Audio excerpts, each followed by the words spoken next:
오늘은 나를 따라오너라 라는 제목으로 여러분과 함께 말씀을 나눕니다. 사랑하는 성도 여러분, 우리는 오늘 마태복음 4장 19절 말씀을 통해서 우리를 부르시는 주님의 음성을 듣고자 합니다. 성경 전체 역사에서 마태복음 4장은 사실 매우 거대한 영적 전환점이 시작되는 부분입니다. 온 인류를 구원하시기 위한 하나님의 구속 사역이 우리 주 예수 그리스도의 공생애를 통해 본격적으로 궤도에 오르는 순간이기 때문입니다. 근데 여기서 왜 주님은 하필 그 시골 갈릴리 지방에서 사역을 시작하셨는가? 당시에 이미 유명한 랍비셨던 우리 주님께서 사역의 첫 깃발을 꽂을 곳은 마땅히 화려한 예루살렘 성전이나 종교적 기득권자들이 모인 그런 중심지였어야 하지 않을까. 그러나 주님의 발걸음이 멈춘 곳은 그 종교적 위엄이 서린 거룩한 성소가 아니라 비린내 나는 삶의 현장인 갈릴리 호숫가였습니다. 그곳은 오늘을 살아가는 우리 성도님들의 삶과 조금도 다를 바가 없는 곳이었어요. 가족의 생계를 위해서 거친 파도와 싸우며 그물을 던지고 내일에 대한 막연한 불안과 책임감을 어깨에 짊어진 채 그저 하루하루를 버텨내던 어부들의 일터였습니다. 주님은 바로 그 치열한 일상의 한복판으로 들어오셨던 것입니다. 이는 주님께서 죄와 고난과 결핍 속에 갇혀 있는 인간의 한계 속으로 직접 찾아오신 사역의 목적대로 갈릴리를 선택하신 것이에요. 여러분, 이것이 바로 은혜입니다. 사랑하는 교우 여러분, 우리는 흔히 콜링이라 하면, 즉 주님의 부르심이라 하면 특별한 장소에 있거나 영적으로 황홀한 순간에만 일어나는 것이라고 오해하기도 합니다. 그러나 우리 주님은 결코 우리를 멀리서 부르지 않습니다. 우리 주님은 성도님들이 공부하는 책상 앞에서, 업무 서류와 씨름하는 사무실에서, 혹은 가사노동으로 분주한 거실에서, 혹은 중요한 결정을 앞두고 잠 못 이루는 바로 그 자리에서 우리를 부르십니다. 주님의 부르심은 언제나 우리가 발 딛고 서 있는 일상의 중심에서 시작된다는 것을 믿으시기를 바랍니다. 오늘 이 시간 우리 삶의 현장을 찾아오셔서 나를 따라오너라 말씀하시는 주님의 권위 있는 음성이 여러분의 심령에 생생하게 들려지기를 간절히 소망하면서 이제 말씀을 시작하겠습니다. 사랑하는 교우 여러분, 예수님의 나를 따라오너라 이 말씀은 즉흥적이거나 가벼운 제안이 아닙니다. 이 짧은 선포 안에는 하늘과 땅의 모든 권세를 가지신 메시아의 절대적인 권위가 담겨 있는 명령입니다. 우리 주님께서는 이 말씀을 선포하시기 전에 성령님에 이끌려 광야에서 40일 금식하시며 사탄의 시험을 이기셨습니다. 여러분, 이것은 단순히 영성훈련을 한 것이 아니에요. 그냥 무엇을 깨닫기 위하여 스스로 수양의 과정을 거치는 것이 아닙니다. 이는 광야에서 불순종으로 실패했던 그 옛날 이스라엘의 역사를 예수님께서 온전히 순종하심으로 다시 고쳐 세운 사건입니다. 그러므로 친히 주님께서 광야에서 실패한 이스라엘이 아니라 다시 거룩하게 순결하게 돌아온 이스라엘이 되셔서 하나님의 뜻을 온전히 성취할 수 있는 메시아이심을 공적으로 증명하신 사건이 되는 것입니다. 할렐루야. 교우 여러분, 누가복음 4장 14절은 예수께서 성령의 능력을 입고 갈릴리로 돌아가셨다라고 증언합니다. 이는 이사야서 61장 1절에 예언된 메시아적 기름 부음이 마침내 성취되었음을 의미하는 것입니다. 그러므로 나를 따라오너라 라는 부르심은 성령의 충만함과 구속 사명 위에 선포된 메시아적 선언이었기에 이는 일개 랍비의 초청이 아니라는 것입니다. 하나님의 나라의 왕께서 그의 백성을 부르시는 주권적인 강력한 명령인 것입니다. 그런데 여러분, 이 준엄한 부르심 앞에 먼저 선포된 말씀이 있습니다. 회개하라, 천국이 가까이 왔느니라. 마태복음 4장 17절. 여기에서 여러분, 가까이 왔다라고 번역한 헬라어 엥기조는 미래의 예고가 아닙니다. 이미 도래한 현실을 뜻하는 것입니다. 마태는 이사야서 9장 2절을 인용하여서 흑암에 앉은 백성이 큰 빛을 보았다라고 선포합니다. 구약에서 이 빛은 하나님의 임재와 창조의 질서의 회복을 상징하는 것이에요. 그러므로 이는 즉 예수님의 사역은 기존 종교의 틀을 고치는 개혁이 아니라 하나님의 나라가 이 땅에 점령해 들어오는 종말론적 침투를 설명하고 있는 것입니다. 그래서 영국의 유명한 신학자 톰 라이트 목사님은 하나님의 나라는 예수님 안에서 이미 시작되었으나 아직 완성되지 않은 상태로 우리 곁에 와 있습니다 라고 했습니다. 그 증거가 바로 우리 주님께서 보여주신 병 고치는 은사, 또 귀신을 내어 쫓으시는 그런 놀라운 기적들이 바로 하늘나라가 이미 사람들 가운데 작동하고 있다는 명백한 표적이다라고 설명하고 있는 것입니다. 여러분, 지금도 이 사건은 있습니다. 믿음으로 기도하면 병 고침을 받은 자가 많아요.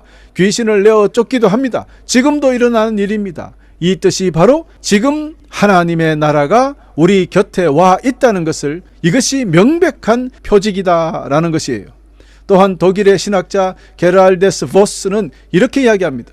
천국은 공간적인 개념이 아니라 하나님의 왕권이 실제로 행사되는 움직이는 현실입니다 라고 했습니다. 그렇습니다. 천국은 우리가 죽었어야만 가는 먼 장소가 아닙니다. 하나님의 왕권이 실제적으로 행사되는 움직이는 장소입니다. 여러분이 온전히 여러분의 삶을 주님께 드리고 주님께서 여러분의 삶을 움직이도록 허락하시면 바로 여러분이 천국이 되는 것이에요. 여러분과 또 가정이 온전히 주님의 뜻대로 움직여 나가면 그 가정이 바로 천국이 되는 것입니다. 교회도 그래서 작은 천국이라고 하는 이유가 바로 거기에 있습니다. 조건이 있겠죠. 모든 교인들이 하나님의 뜻에 맞추어 살아갈 때라는 것이 증명이 되어야 됩니다. 그런 교회가 진짜 교회고 그런 교회가 참된 천국인 것입니다. 할렐루야. 이런 이유로 예수님께서는 제자들에게 이미 시작된 하나님 나라를 우리 같이 함께 살아내고 또 우리 함께 확장해 나가자라고 동역자로 부르신 것입니다. 여러분, 여기엔 중요한 은혜가 있는데요. 우리 주님께서 누구십니까? 창조주 하나님이신데 혼자서 모든 일을 하실 수 있습니다. 그런데 우리를 부르시고 그 사역에 참여하게 하신 것은 우리에게 하늘의 영광과 존귀와 은혜를 선물하시기 위한 것임을 기억해야 합니다. 옛날 우리 교회에 참석하시다가 지금은 다른 교회에 지금 참석하시는 분이 계시는데 그 아들이 한 2살, 3살쯤 됐나? 제가 의자 옮기는 것을 보고는 도와줘야 되겠다 생각을 했나 봐요. 그래서 그 과자는 한 손에 들고 제가 드는 의자에 다리를 하나를 붙잡고 이렇게 도와준다고 이러고 있는 거예요. 제 입장에서는 사실 그게 도움이 됩니까? 오히려 걸거치죠. 아차 잘못하면 다칠 것 같고. 그래서 조심스럽게 조심조심 그 애 손을 잡고 영차 하면서 이제 의자를 갖다 놨어요. 그러니까 그 아이는 얼마나 뿌듯하게 생각하는지요. 그래서 제가 뭐라고 그랬겠습니까? 야, 너 사실 도움 안 돼. 이렇게 이야기합니까? 그럴 수 없잖아요. 고마워. 아유, 잘했어 고마워 라고 이야기를 합니다. 바로 여러분, 그것이 주님께서 우리 인간에게 같이 동역하자라고 말씀하시는 장면입니다. 우리가 뭐 그렇게 힘이 돼서 아닌 거 아니에요. 칭찬해주고 싶어서, 축복해주고 싶어서 너 나하고 같이 일하자. 그러면 내가 많은 것을 축복해줄게 하는 그 마음이 있는 거예요. 제가 거기서 깨달았던 겁니다. 여러분, 그렇습니다. 그러므로 나를 따라오라 라고 주님께서 부르신 것은 주님의 통치 아래로 들어와서 그 빛의 나라에 참여하라는 축복의 초청이에요. 그렇기 때문에 이 부르심 앞에 서 있다는 자체가 저와 여러분 인생의 가장 큰 축복이라는 것을 잊지 마시기를 간절히 축원합니다. 아멘입니까? 할렐루야. 사랑하는 교우 여러분, 오늘 본문에서 당황스럽게 하는 장면, 제자들이 예수님의 부르심을 듣고 곧바로 그물을 버리고 주님을 따랐다는 기록입니다. 여러분, 여기서 곧 immediately, 여러분 여기에 해당하는 헬라어가 eutheos, 이 말은 한순간도 주저함이 없이 즉각적으로 결단한다라는 뜻입니다. 한순간도 주저함이 없이 즉각적 결단. 하지만 그렇다면 더 이상한 의심이 듭니다. 아니, 이거 너무 무모한 결정 아닌가? 그 배와 고기를 잡는 그물을 그냥 내려두고 그 많은 재산들을 그냥 내려놓고 그냥 간단 말이야? 이게 현실적으로 가능성이 없는 선택이 아닌가? 그리고 그 남겨진 가족들 그 생계는 어떡하라고 그렇게 훅 떠나버리느냐, 이런 생각이 들게 됩니다. 그래서 많은 사람들이 주님의 부르심에 응답하라 그러면은 아유, 내 삶을 다 포기하고 주님께 가야 되나, 이렇게 의심하고 힘들어하고 하는 거예요.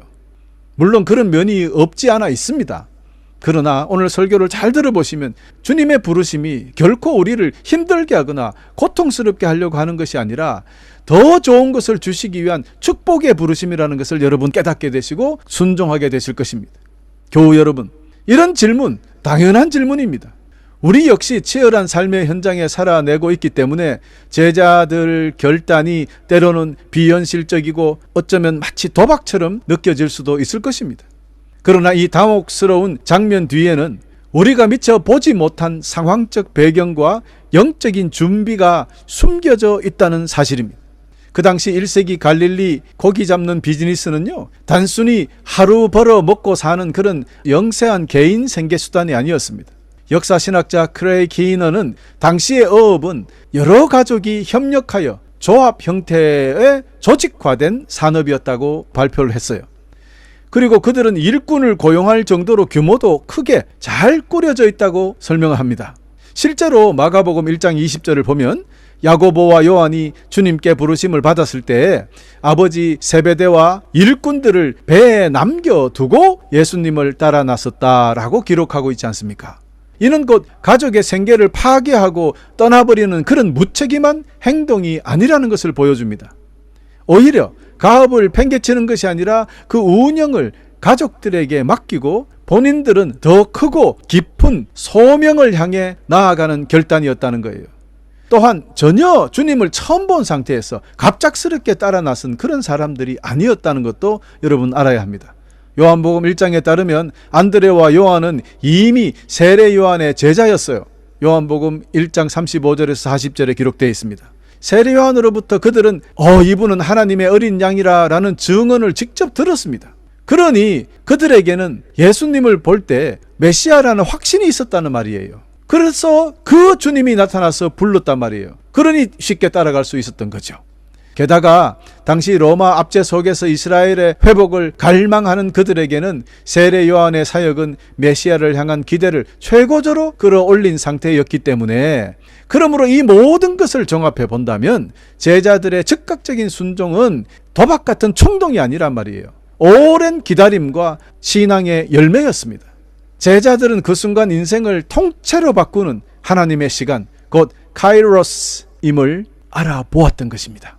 그들에게는 지금 자기 곁을 지나는 분이 누구인지 알아보는 영적인 통찰력이 있었다는 것입니다. 할렐루야.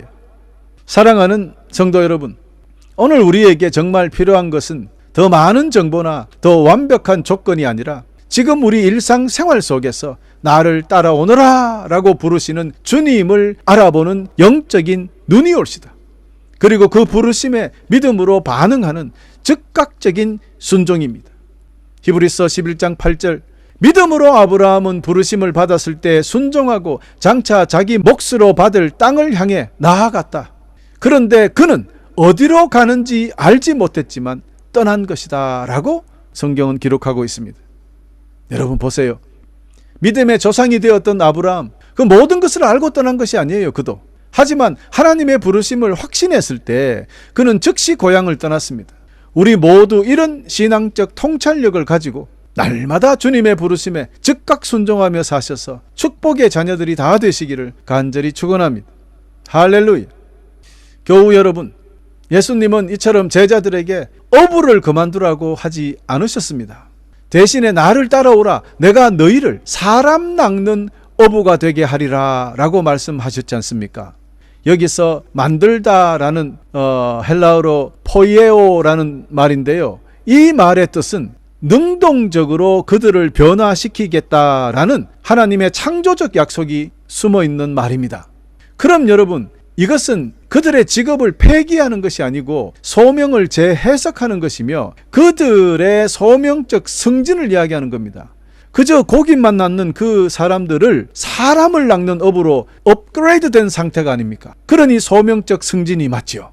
여러분, 제자들이 평생 몸으로 익힌 기술 앞으로 사용하지 못하고 버려! 라는 것이 아닙니다. 오히려 그 모든 것들은 성령님 안에서 새롭게 업그레이드 되어서 새로운 목적과 새로운 방향으로 사용되게 되는 것입니다. 여러분, 업으로서 그들이 가진 역량을 보십시오. 물고기를 기다리는 인내, 고깃대를 찾는 분별력, 함께 그물을 담기는 협력, 갈릴리의 폭풍을 뚫고 나가는 그 용기, 실패해도 다시 그물을 던지는 그 집요함, 이 자질들은 영혼을 구원하는 구원사역에 그대로 사용되는 필수 조건이었습니다. 그들의 인내심, 또 분별력, 협력, 용기, 집요함이 다 있어야 주님의 사역에 합당한 사람이기 때문입니다. 이처럼 아버지 하나님은 우리의 과거를 그냥 지워버리거나 너 이때까지 사는 삶은 그냥 낭비했어 라고 무시하는 분이 아닙니다. 우리의 손에 쥐어진 이 모든 주신 것들을 들어서 하늘나라를 위하여 더 큰 뜻을 이루게 하시는 것입니다. 여러분, 조금 더 예를 들어 볼까요? 사도 바울 보세요. 그 당시 최고의 지식인이었습니다. 율법과 모든 것을 아는 정말 스마트맨이었어요. 그러니 그 스마트맨을 통해서 로마의 시민권을 또 가진 그 바울을 통해서 복음을 변증하고 선포하는 강력한 도구가 되었어요. 이분이 아니었으면 복음을 공격할 때 어떻게 방어를 했겠습니까? 그렇죠? 또 모세 보세요. 이집트에서 많은 학문을 했는 그 모세를 들어서서 지도자로 사용하시고, 또 에스더 왕후 미모를 통해서 민족을 구원하는 그런 역사를 사용하지 않습니까? 여러분, 바로 이것입니다. 그러므로 미모도 또 학문도 지식도 모든 것이 복음에 사용될 수 있는 귀중한 도구가 된다는 것을 여러분 기억하시기 바랍니다. 그러므로 여러분, 미모가 되시는 분들은 미모 섞이고 있으면 안 돼요. 복음 전하는데 사용하시기를 소망합니다. 이처럼 성령님의 능력은 우리를 현실에서 도피시키지 않습니다. 오히려 가장 세상 한가운데로 우리를 다시 보내시고 우리의 일터를 하나님 나라의 통로가 되도록 재배치하신다는 것을 꼭 기억하시길 바랍니다. 자, 이제 오늘 핵심도 단어가 나옵니다. 여기서 사람을 낚는 어부라는 표현, 이것은 예레미야 16장 16절과 에스겔 47장 10절의 구약의 배경을 지니는 이야기입니다. 이는 흩어졌던 백성을 모으고 생명의 강가에서 영혼을 건져 올리는 그 종말적인 구원 사역을 의미하는 말입니다. 사람 낚는 어부가요. 이는 한때 생계를 위해서 그물을 던지던 손이 이제는 영혼을 생명으로 건져 올리는 거룩한 손이 된 것입니다. 할렐루야, 업그레이드죠. 사랑하는 성도 여러분, 여러분의 직장과 사업장, 여러분의 학업의 현장이 바로 죽어가는 영혼을 건져 올리는 사역의 현장이 되고 여러분은 그 어부가 되는 것입니다. 의사는 치유로 하나님의 자비와 능력을 보여주고, 교사는 교육으로 하나님의 진리와 진실을 심어줘야 됩니다. 사업가는 정직으로 하나님의 나라의 공의를 보여주고, 예술가는 아름다움으로 창조주 하나님의 영광을 드러내는 그런 삶을 살아야 하는 것입니다. 그렇습니다. 주님은 우리를 다른 사람이 되라고 부르신 것이 아니에요. 하나님의 나라를 위해서 다시 쓰임받는 사람이 되라고 부르신 것입니다. 할렐루야. 그러므로 오늘부터 우리는 주님의 참된 제자로서 참되게 쓰임받아서 우리의 일터가 거룩한 하늘나라를 확장시키는 사역의 현장이 되시기를 우리를 빛 가운데로 불러주신 우리 주 예수 그리스도 이름으로 간절히 축원합니다. 할렐루야. 사랑하는 형제자매 여러분, 이제 말씀을 정리하겠습니다. 이제 오늘 이 시간 주님의 부르심 앞에 선 제자들의 결단을 우리 삶으로 가져오기를 소망합니다. 본문에서 제자들은 예수 그리스도의 부르심을 듣자 말자 곧 배와 그물을 버려두고 예수님을 따랐습니다. 여기서 버려두다라는 단어가 그냥 물건을 팽개치는 그런 행위가 아닙니다. 지금까지 나를 지탱해온 삶의 방식, 또 안전장치, 그리고 익숙한 정체성과 단절을 의미합니다. 그렇습니다. 제자도의 본질은 그물을 가지고 가는 것이 아니라 그물을 버리고 온전히 따르는 것입니다. 우리는 묻습니다. 내가 가진 것이 그물인데 이거 다 버리면 무엇으로 삽니까? 이렇게 생각할 수 있습니다. 그러나 우리가 그물을 쥐고 있을 때보다 주님을 따를 때 비교할 수 없는 더 크고 놀라운 목적을 발견하게 되기 때문입니다.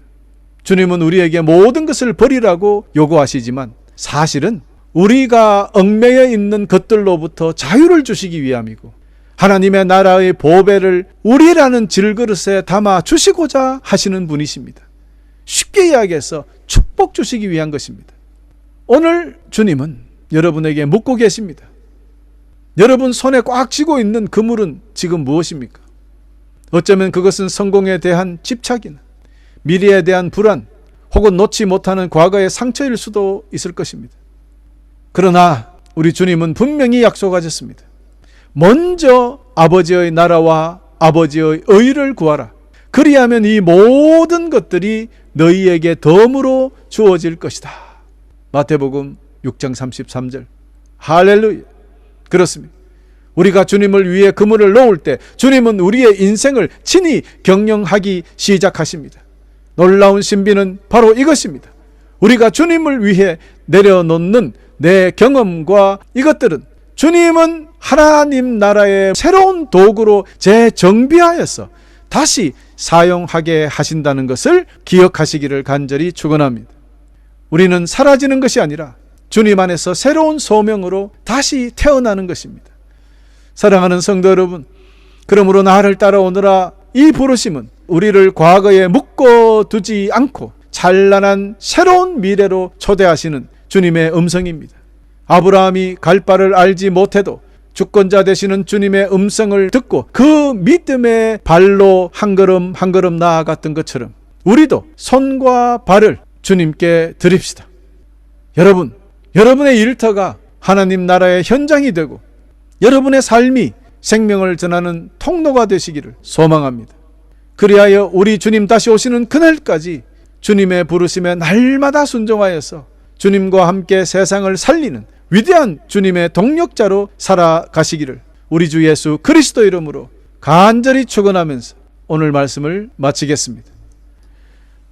이제는 우리를 죄와 그물에서 건져내어 영원한 생명의 나라로 옮겨주신 우리 주 예수 그리스도의 무한하신 은혜와 독생자를 이 땅의 가장 낮은 갈릴리 바닷가까지 보내시어 우리를 찾으신 하나님 아버지의 극진하신 사랑과 오늘 또 우리 곁을 지나시며 나를 따르라 말씀하시고 우리가 쥔 보잘것없는 그물을 하나님 나라의 도구로 바꾸어 주시는 성령님의 교통하심과 크신 능력이 이제는 내 인생의 경영권을 주님께 내어드리고 내가 서 있는 일터와 가정과 삶의 모든 현장에서 사람을 낚는 업으로 살아가기로 결단하는 당신의 사랑하는 모든 자녀들 머리머리 위에 또 그들의 생업과 자녀들의 앞날과 모든 계획 위에 또한 이들의 눈물 섞인 헌신을 통해 새롭게 태어날 하나님 나라의 열매를 위하여 지금부터 영원토록 함께 하시기를 간절히 축원하옵나이다.